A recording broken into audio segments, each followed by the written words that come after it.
Lecture du livre des Actes des Apôtres.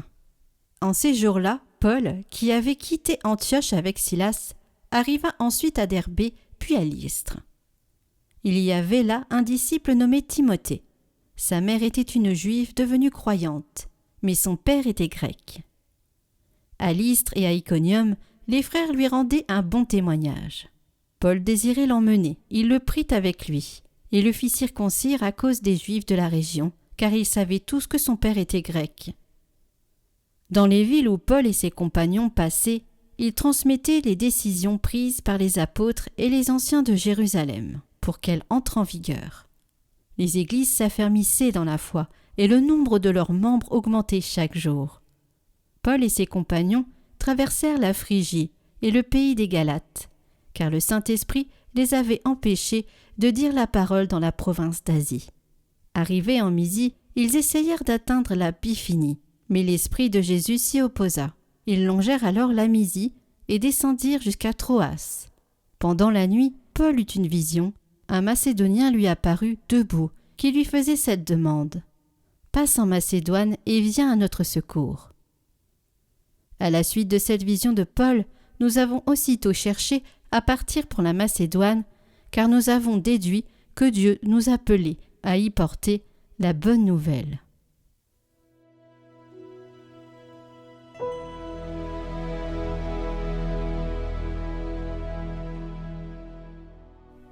Acclamez le Seigneur terre entière. Acclamez le Seigneur terre entière. Servez le Seigneur dans l'allégresse. Venez à lui avec des chants de joie. Reconnaissez que le Seigneur est Dieu. Il nous a fait et nous sommes à lui. Nous, son peuple, son troupeau. Oui, le Seigneur est bon, éternel est son amour. Sa fidélité demeure d'âge en âge.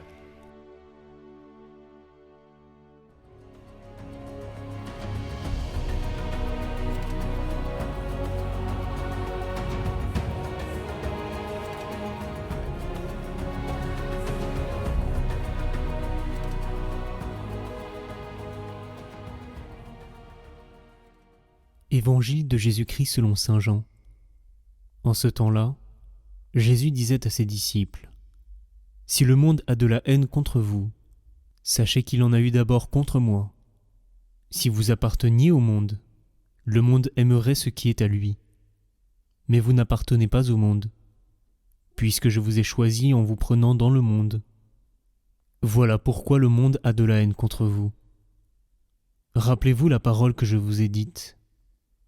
Un serviteur n'est pas plus grand que son maître. Si l'on m'a persécuté, on vous persécutera vous aussi. Si l'on a gardé ma parole, on gardera aussi la vôtre. Les gens vous traiteront ainsi à cause de mon nom, parce qu'ils ne connaissent pas celui qui m'a envoyé.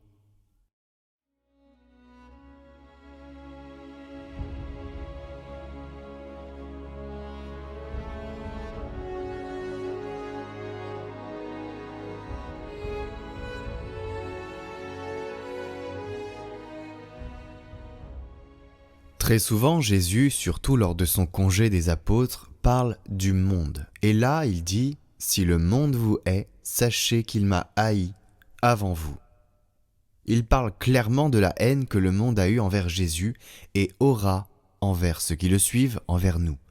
Et dans la prière qu'il fait à table avec les disciples lors de la scène, il demande au Père de ne pas les retirer du monde, mais de les défendre de l'esprit du monde. Nous pouvons nous demander quel est l'esprit du monde. Quelle est cette mondanité capable de haïr, de détruire Jésus et ses disciples, et même de les corrompre et de corrompre l'Église? Comment est l'esprit du monde? Cela nous fera du bien de réfléchir à cela. La mondanité est une proposition de vie. Mais certains pensent que la mondanité, c'est faire la fête, vivre dans les fêtes. Non. La mondanité peut aussi être cela, mais fondamentalement, ce n'est pas cela. La mondanité est une culture. C'est une culture de l'éphémère, une culture de l'apparence, du maquillage, une culture de l'aujourd'hui, oui, demain, non, demain, oui, et aujourd'hui, non.